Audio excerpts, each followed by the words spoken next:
Objek dan lingkup kajian hukum tata negara. Pengertian objek dan lingkup kajian hukum tata negara.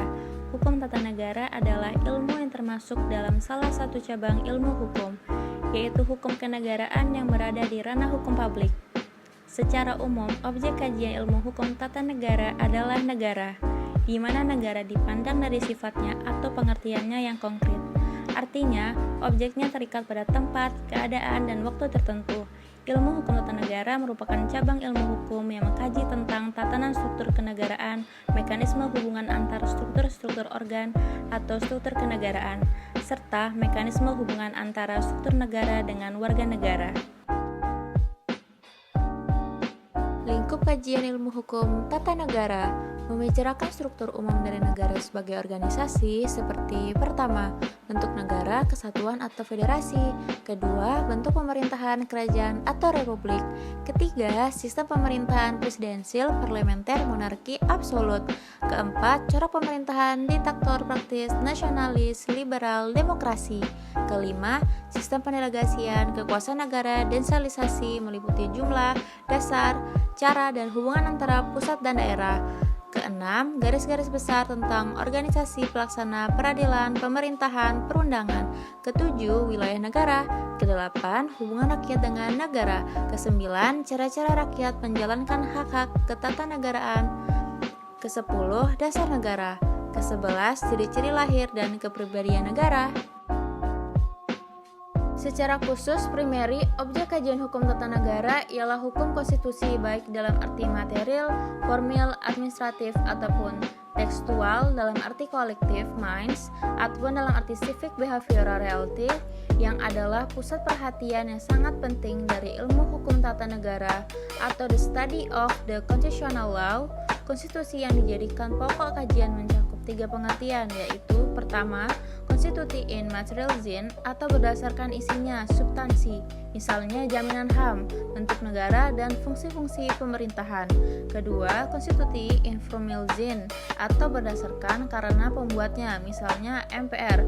Yang ketiga, konstitusi dalam arti naskah groundwork sebagai geskrevene dokumen, misalnya diterbitkan dalam lembaran negara. Sumber hukum tata negara. Menurut Bagirmanan, 1987, salah satu aspek penting dalam pengajaran ilmu hukum adalah mengenai sumber-sumber hukum. Sumber hukum, source of law, menunjuk pada pengertian tempat dari mana asal-muasal suatu nilai atau norma tertentu berasal. Sumber hukum menurut Siti Sutami, 1995, adalah segala apa yang menimbulkan aturan-aturan yang mempunyai kekuatan yang bersifat memaksa, yaitu aturan-aturan yang kalau kalian langgar mengakibatkan sanksi yang tegas dan nyata. Dari pengertian tersebut, dipahami bahwa sumber hukum adalah segala sesuatu bentuk aturan yang menimbulkan sanksi apabila aturan tersebut dilanggar oleh orang perseorangan atau badan hukum maupun lembaga yang menjadi subjek hukum. Pemahaman yang mendalam mengenai sumber hukum menjadi salah satu petunjuk yang membedakan antara seorang ilmuwan hukum dengan seorang yang sekedar mengetahui berpengetahuan tentang hukum, karena keterampilan di bidang hukum ditentukan oleh beberapa faktor, misalnya penguasaan konsep, teori atau analisis hukum. Mertokusumo 2005, kata sumber hukum terkadang dipakai dalam konteks sejarah, filsafat, maupun dalam konteks sosial. Kusnardi dan Ibrahim, 1983. Sementara itu menurut Utrecht 133-134, dalam pandangan ilmu hukum, sumber hukum dibedakan menjadi dua bagian, yaitu pertama, sumber hukum material atau source of law in material sense, menentukan isi atau substansi hukum, dan kedua, sumber hukum formal atau source of law in formal sense, segi bentuknya. Definisi-definisi hukum tata negara menurut beberapa ahli. Menurut Lokman, hukum tata negara adalah hukum yang mengatur organisasi negara. Bagi Lokman, jabatan merupakan pengertian yuridis dari fungsi, sedangkan fungsi merupakan pengertian yang bersifat sosiologis.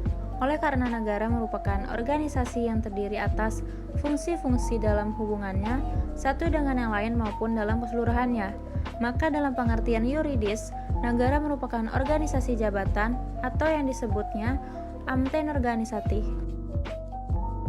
Menurut Van Vollenhoven, hukum tata negara adalah hukum tata negara yang mengatur semua masyarakat hukum atasan dan masyarakat hukum bawahan menurut tingkatannya dan dari masing-masing itu menentukan wilayah lingkungan masyarakatnya dan akhirnya menentukan badan-badan dan fungsinya masing-masing yang berkuasa dalam lingkungan masyarakat hukum itu serta menentukan susunan dan wewenang badan-badan tersebut. Menurut Scholten, hukum tata negara adalah hukum yang mengatur organisasi daripada negara. Kesimpulannya, bahwa dalam organisasi negara itu telah dicangkup bagaimana kedudukan organ-organ dalam negara itu, hubungan, hak, dan kewajiban, serta tugasnya masing-masing.